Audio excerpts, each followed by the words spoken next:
Home repairs continues, enters into accelerated pace. President of the collectivité says circumstances were unfavorable for us to celebrate the way we are accustomed to.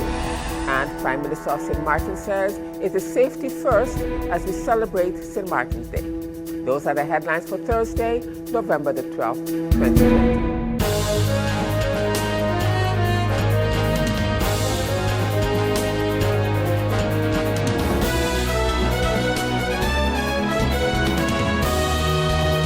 Good evening, viewers. This is SXM Daily News. I am Valerie Van Putten. Thank you so much for joining me this evening. And as usual, we have a full newscast for you, so let's get started. In our first story, calling for unity and in the midst of the 2020 COVID-19 reality, it is safety first. But we still celebrate and commemorate St. Martin Day, were the sentiments of Prime Minister of St. Martin, the Honorable Sylvia Jacobs, in her St. Martin Day speech. All of the above, a reminder of 37 square miles of rolling hills, sleepy villages, friendly people looking out for each other. A gentle and subtle reminder of who we are as a people, St. Martin, unique, united, two in one.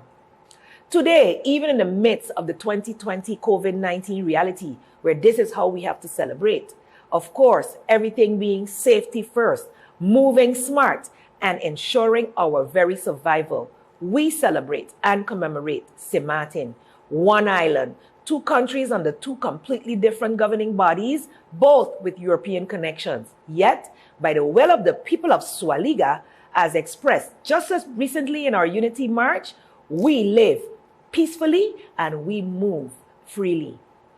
On a day like today, should we highlight our nationalities, our differences, our challenges with self-governance, and lack of mutual understanding across the Atlantic?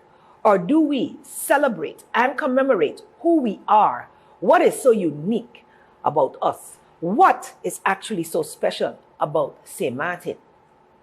Regardless to our differences of opinion, political status, or nationality, which has historically hampered our forward movement, we share much, much more than land, much more than the inner waters and the air. We share bloodlines, we share family ties, customs, culture, food, music, and the dances mentioned initially. We share business as well as our economies, which are undeniably interlinked and interdependent. The product that is St. Martin is not special because of 16 square miles to the south and 21 to the north. It is special because despite our many differences, we are truly one people. The example has been set by our very own people just recently. On September 16th, when we could see true unity, not just in flowery words being used by officials today, but in the actions we have come together for decision-making purposes, in cross-border discussions on land, on waters, and how we can truly cooperate, collaborate, and unify in our strategy to survive, to become truly resilient to external shocks, to protect our people, to secure their livelihood, to educate them to the highest possible level, providing them with every opportunity to be the very best that they can be for this St. Martin land and for this world. We share the sorrows, the trauma of disasters, whether of the natural or the humankind, as neither the gale nor the pandemic stops at the border. We must strive, as has been restarted, to have continued dialogue aimed at synchronizing protocols in health, on well-being, tourism, education, the diversification of our economy, agriculture, and the necessary upgrades in our systems and the necessary reforms of our policies and laws, and the attainment of the Sustainable Development Goals by 2030. Meanwhile, President of the collectivité, Mr. Daniel Gibbs, says it is unfortunate that this year circumstances were unfavorable for us to celebrate the way we are accustomed to. However, he hopes to meet face-to-face again and find ways to meet. As a spirit of Concordia, we were put to the test this summer where the borders were closed for 6 weeks, something that has never happened since the signing of the Spirit of Concordia back in 1648.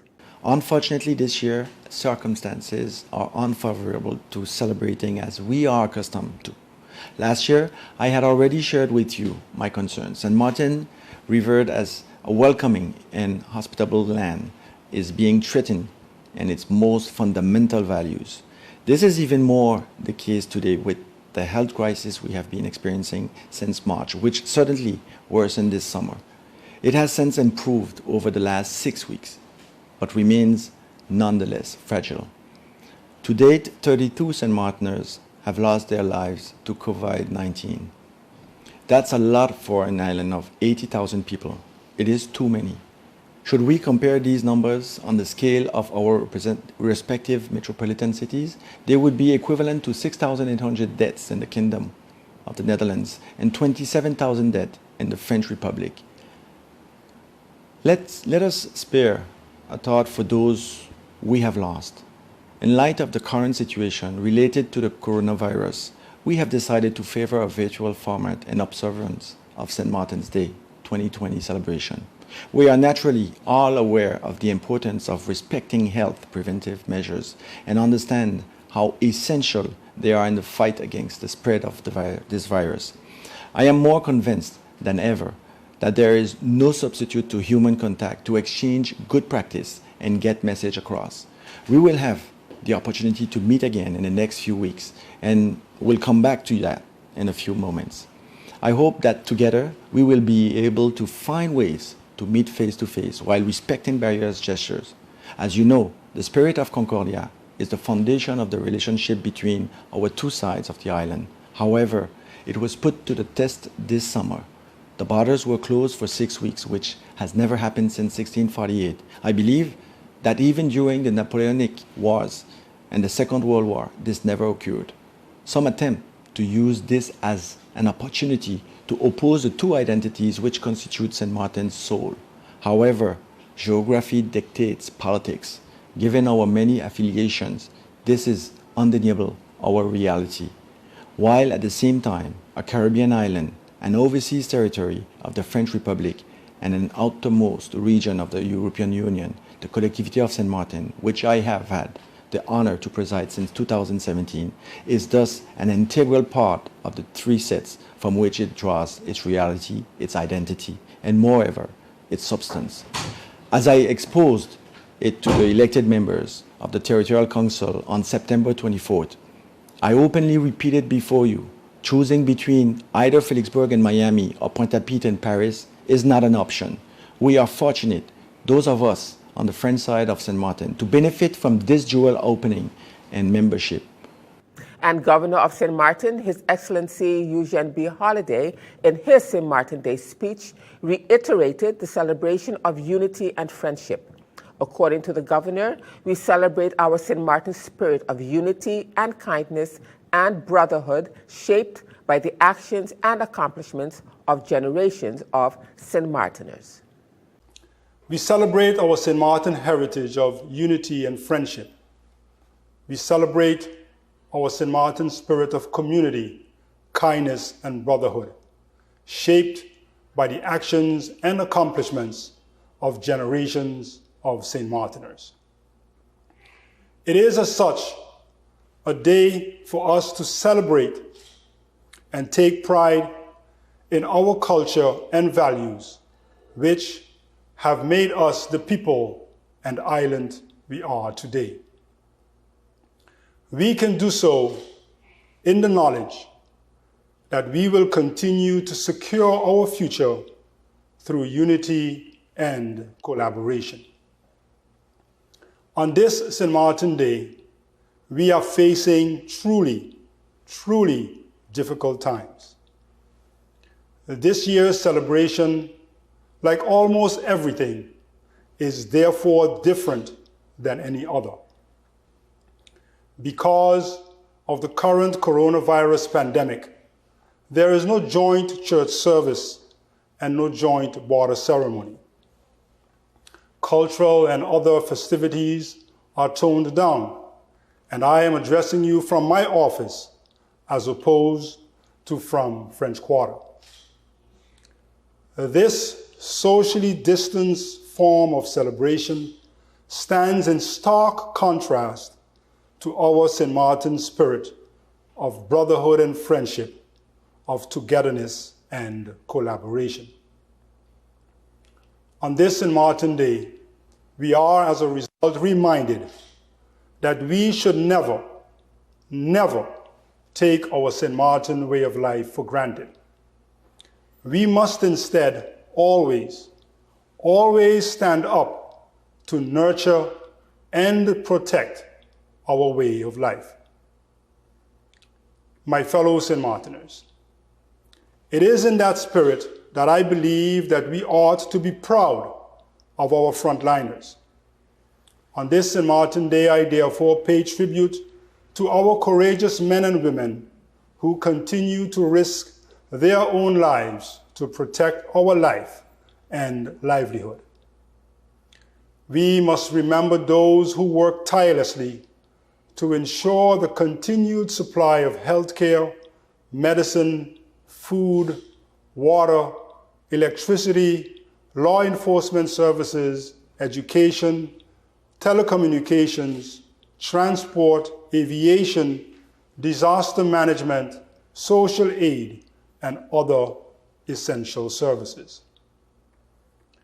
As a people, we are particularly indebted to our doctors, nurses, other healthcare workers, law enforcement officers, and volunteers who work on the front line in the fight against the coronavirus. They exemplify the St. Martin characteristic of sacrifice. They remind us that our way of life and the future of our people is worth fighting for. That is important given that the coronavirus has and continues to affect our way of life. It has taken a major toll globally and here at home. And SXM Daily News will have more of the dignitary speeches on St. Martin's Day in tomorrow's broadcast. And still to come, CEO of Taylor Group of Companies elucidates on the resiliency program. We'll have the details to that story and more when SXM Daily News returns.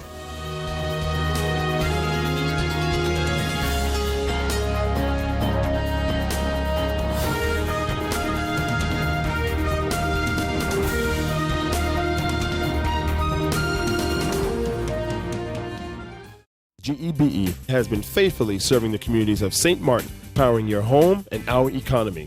Come rain or shine, our qualified team of professionals are working hard 24 hours a day to provide you and your family with safe, reliable electricity and water. We use the latest technologies and test our products daily to maintain the highest international standards. Our friendly staff is always there to assist you, whether in person, over the phone, or online. We are committed to constantly improving our products and services, making them more efficient, effective, and environmentally friendly to serve you better today and our next generation of clients tomorrow. GEBE, powering a brighter future. Our friend Megawati is here with tips to save you energy. 1. Turn your airco temperature up. 2. Use a ceiling fan instead. 3. Buy energy-saving products.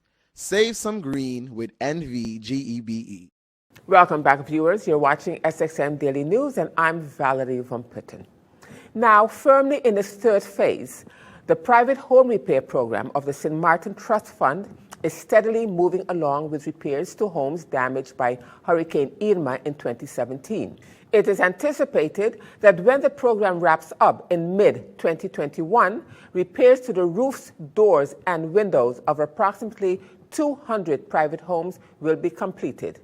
To date, 51 homes have been finalized, and another 10 homes are slated to be done before the end of the year. The pilot project and minor works homes took a lot longer than anyone anticipated, but there were some very important lessons learned that we now have implemented, and works are now starting to pick up the pace, according to Claret Connor, Director of the National Recovery Program Bureau, NRPB. The recent shutdowns caused by the pandemic was the biggest factor in time lost. In addition, because some of our labor force is from the French side of the island, we also lost a lot of time with the French riots of late last year and the more recent border closings. At Connor's invitation, the Minister of Public Housing, Spatial Planning, Environment and Infrastructure, VROMI, and the Public Health, Social Development and Labor, VSR, were requested recently to participate in the handing over of 3 repaired houses to their respective owners. On-site works contractor LICOM and supervising consultant Build Change took the ministers through the technical improvements given to each home. Also highlighted were the COVID-19 prevention and mitigation measures enforced at each work site.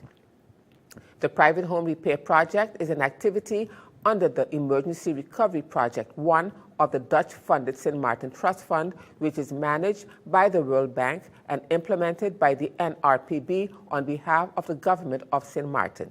The release reads in part. And SXM Daily News will have much more with the director of NRPB in tomorrow's newscast. And in other news for you at this time, at the meeting of Parliament of Friday, November the 6th, 2020, CEO of Taylor Group of Companies, Mr. Kendall Dupersoy, reported on the financial status of Taylor Group of Companies. The meeting was called by MP Westcott Williams of the UD, MP Melissa Gums of the PFP, MP Claudius Moncamper of the US Party, and MP Krisha Heiliger Martin of the UPP. The CEO of TLM Group also elucidated on the resiliency program and work that the telecommunications company have been busy with and plans for the ongoing work that still has to be done.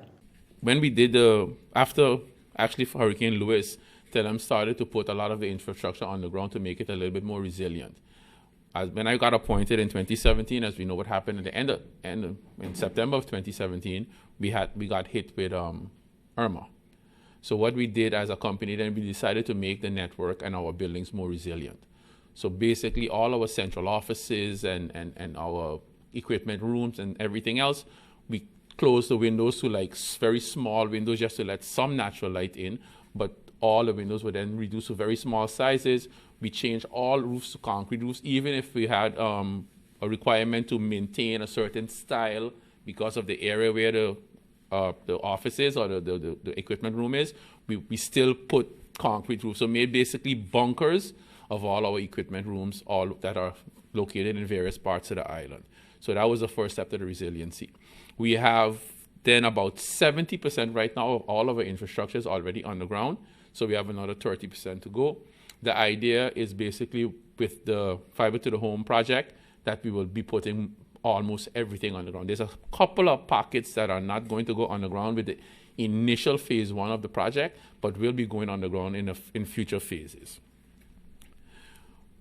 We talked about working together with our sister company, GB.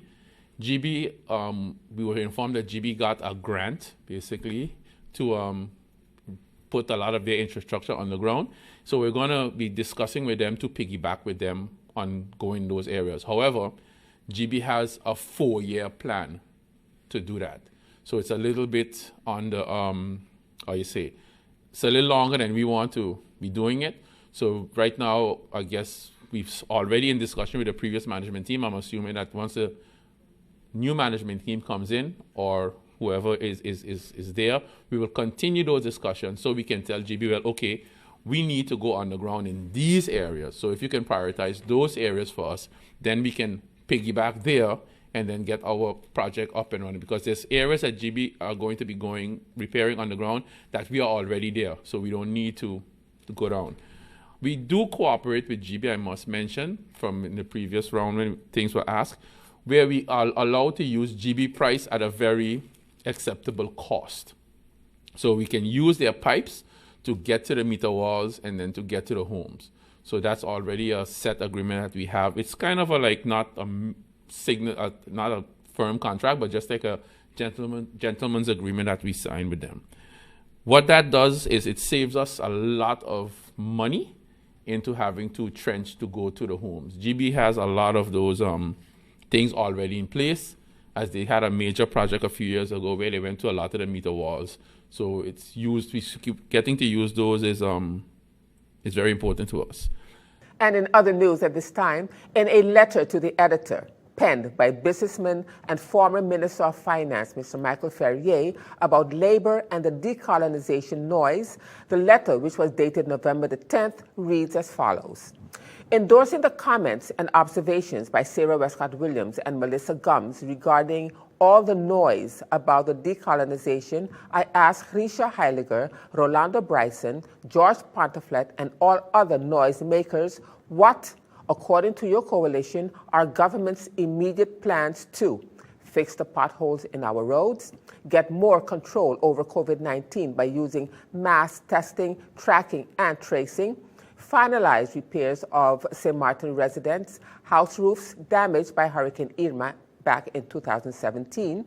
Tell us about their efforts to repair our schools and rearrange our educational system so all the students now left behind can receive a decent education. Introduce the Minister of TEAT ideas to stimulate the economy, fast-track the repairs and refurbishment of the St. Martin Airport, PJIA, with the highest degree of urgency so it can be fully operational by the start of winter season 2021. Find stimulus funding to offer mom and pops the opportunity to restart their small and medium-sized businesses that were destroyed by Irma and the pandemic.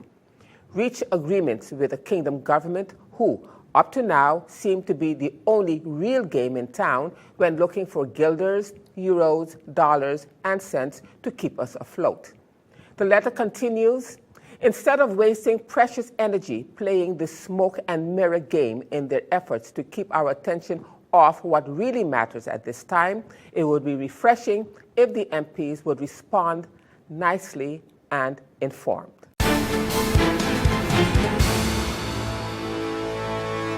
Now, turning to our weather forecast for November the 12th, 2020. Lingering moisture and weak instability associated with a recent tropical wave will produce cloudy periods and brief isolated showers across St. Martin during the early part of this forecast period. Conditions will continue to gradually improve as a relatively drier atmosphere settles over the local area. Moderate marine conditions are expected to prevail for the next few days. Small craft operators and sea bathers should continue to exercise caution.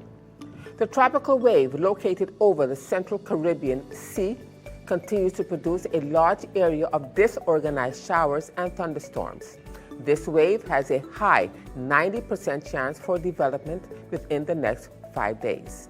As it continues to move westward away from St. Martin, the Meteorological Department of St. Martin will continue to monitor the progress of this system and keep the public updated accordingly.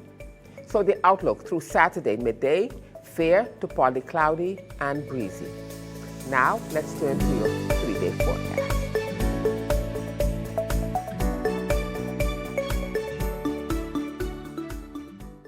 And still to come, the Common Court of Justice has ruled against the claim of Attorney General to prosecute Member of Parliament Emmanuel. You'll have the details to that story and more when SXM Daily News returns.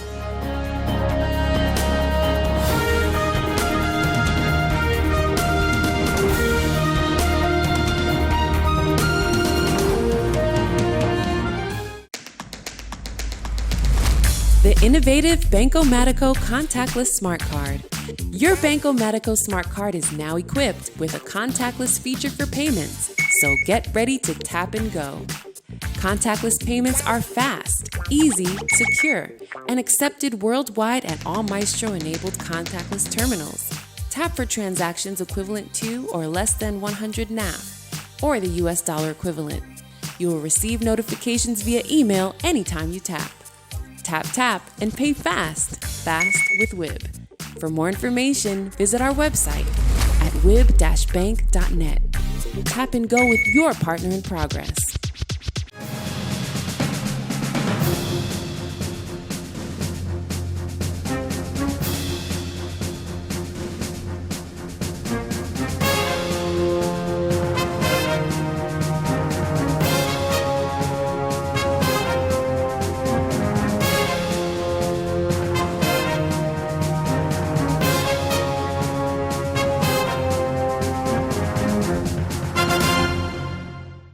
Welcome back, viewers. This is SXM Daily News. And as we continue with this COVID-related item, as of November the 11th, there were 2 persons who tested positive for COVID-19. However, there was a recovery rate of 13 persons, bringing the total active cases to 70. The total number of confirmed cases is now 910. The Collective Prevention Services, CPS, are monitoring 63 people in home isolation. 7 patients are hospitalized at the St. Martin Medical Center. The total number of deaths due to COVID-19 remains at 23. The number of people recovered since the first case surfaced on St. Martin has increased to 817. 224 people are in quarantine based on contact tracing investigations carried out by CPS of persons who may have been in contact with any of the active cases. CPS has tested 1,286 travelers arriving at the Princess Juliana International Airport and 5,772 people throughout the community. As the numbers continue to fluctuate, CPS will continue to actively execute its contact tracing measures.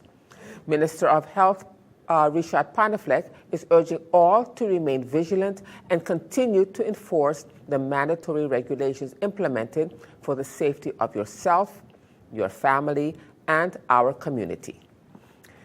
And as we end this edition of SXM Daily News for this evening, the prosecution, considering consequences of the court verdict of the Common Court of Justice on Thursday, October 29th, ruled against a claim of the Attorney General to prosecute Member of Parliament C.T. Emmanuel for, among others, the accusation, abuse of function in connection with the issuance of leasehold property. The legislature has determined that if the Public Prosecutor's Office wishes to prosecute a political authority, they must seek an order to that effect from the court. In its decision to reject the claim of the Attorney General, the Court of Appeal considered that the results of the investigation may raise questions about the state of affairs regarding the issuance of certain leasehold property on Country St. Martin, more specifically with regard to the manner and extent of the defendant's involvement in this matter. However, according to the Court of Appeal, the results of the investigation are insufficient to substantiate the suspicion that the suspect is guilty of, among other accusations, the abuse of his function. And with that, viewers, brings us to the end of this edition of SXM Daily News. I thank you so much for watching. I am Valerie Van Putten, and just a reminder that this and other programs are available online.